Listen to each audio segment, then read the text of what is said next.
Nearly a quarter of the population of Texas living in areas covered by a federal disaster declaration from Tropical Storm Harvey. Rescue teams working around the clock to save people trapped in the floodwaters. A FEMA administrator talking about the rescue efforts. Right now we are deep into the life safety mission of helping people be rescued through swiftwater rescue, search and rescue, and it's my job to coordinate that. So specifically what I mean is that under the National Response Framework, we mission assign the Coast Guard, we mission assign DOD assets in support of our state and local efforts, and you're seeing that take place right now. Joining me now, Texas Governor Greg Abbott. Governor Abbott, thank you for being here with me. Boy, thank you. Yes, absolutely, sir. Listen, the flooding continues, more rain on the way. Governor, you've got your hands full. What's your priority at this hour? Protecting life.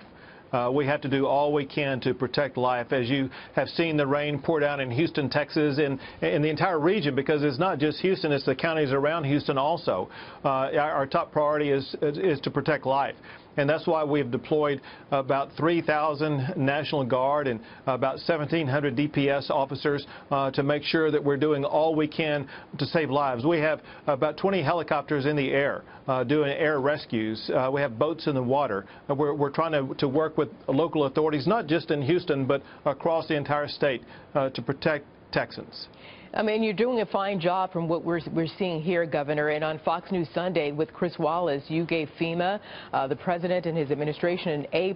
Give us an idea of the type of behind-the-scenes coordination between the state and federal authorities. And can you tell us the latest request that you made to the federal government? Sure. Well, the coordination began more than a week ago when Texas began working with FEMA in anticipation of the hurricane coming to shore, and we have been in daily contact with them.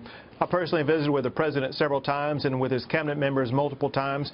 And in fact, after visiting with Chris Wallace this morning, I visited with the FEMA administrator again as we continue to both prepare for and deal with these challenges, not just now, but as he made clear to me, he understands this is going to be a long time process cleaning up from this disaster. So the good news is Texas and FEMA and the federal government are working hand in hand as we help the local governments respond to these challenges. And Governor, while you and I are speaking right now, we're showing live pictures there in Houston at the George Orr Brown Convention Center. This is new video coming into the newsroom here. We're showing this people there sheltering for who knows how many days to come. And you have laid out a comprehensive plan, Governor, before, during, and after Harvey. Insurance claims will soon be a priority. FEMA will play a major role, as you well know. Is there any way that you can work with FEMA to make sure that the process runs smoothly for those folks, some of them,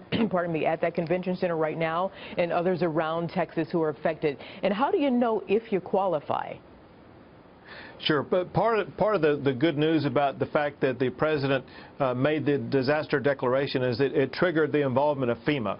And so our work with FEMA is already underway. And FEMA will engage with all these homeowners and businesses as well as the governments, because FEMA will assist local and county governments also dealing with this. But as the administrator made clear to me earlier today, they are engaged and will stay fully engaged to make sure that all of these challenges from those people that you see at the George R. Brown Center are going to be addressed.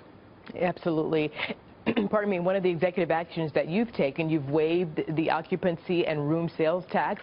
You've issued state disaster declaration to multiple counties. What are some of the plans, next steps, Governor, that you're planning along those lines?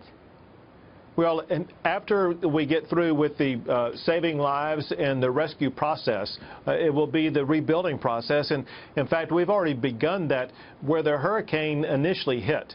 In the Corpus Christi area, we've had the Texas Department of Transportation working with the local community to begin clearing out roads and to begin the rebuilding process. And so this is a step-by-step process that's just going to take a while to rebuild from such a massive storm. And Governor, you well know you've got 7,000 dams there in Texas, 2 in Houston considered extremely high risk. What's the strategy as it pertains to those dams, sir? I'm very concerned about those dams there as well as in other parts of the state of Texas. I get a daily briefing on the status of them. The daily briefing today is that they are still just fine, but it's something that we monitor on a daily and multiple times a day basis. Well, Governor Greg Abbott, I think you're doing a fantastic job. Keep up the good work, sir. Thank you, and on behalf of the folks in Houston and all of us watching, as our heart goes out to all of you there in Texas. Governor Greg Abbott, thank you, sir. Thank you.